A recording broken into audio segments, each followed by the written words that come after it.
Na'urar BVAS ta yi wa wasu tagwaye gardama. Wani ɗan Najeriya Hussaini Muhammad Kabir ya bayyana damuwarsa saboda rashin samun damar yin zaɓe sakamakon matsalar da na'urar BVAS ta ba su. Cikin wani sako da ya wallafa a shafinsa na Twitter, Hussaini Kabir ya ce hakan ya faru ne dai saboda abokin tagwaye-takarsa Hassan Muhammad Kabir ya riga ya shiga jefa ƙuri'a, abin da ya sa na'urar ta kasa tantance saboda na'urar ba ta iya tantance fuskokinsu ba.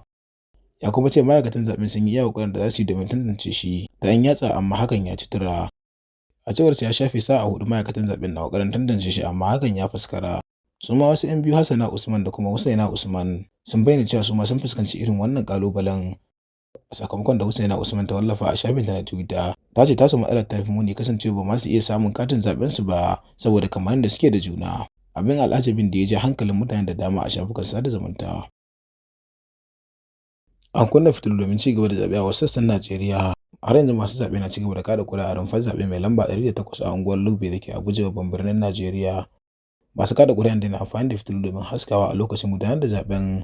Jama'a jihar Bauchi da ke arewa maso gabashin ƙasar rahotanni na cewa har yanzu masu kada ƙuri'ar na kan layi a wata rumfar zaɓe da ke makarantar firamare a unguwar Galadima. Haka ma lamarin yake a wata rumfar zaɓe mai lamba 8 a mazaɓar ƙauren Namo da shiyar Sarkin Noma da ke Zamfara da ke arewa maso yammacin ƙasar, a cewar cibiyar CDD. Haka kuma a wasu sassan jihar Kano rahotanni na cewa har cikin wannan dare ana ci gaba da kada ƙuri'a. Wakilin BBC na wucin gadi a jihar Borno ya ce an kunna na'urar samar da wutar lantarki a wasu sassan Borno da Yobe domin ci gaba da kada ƙuri'a.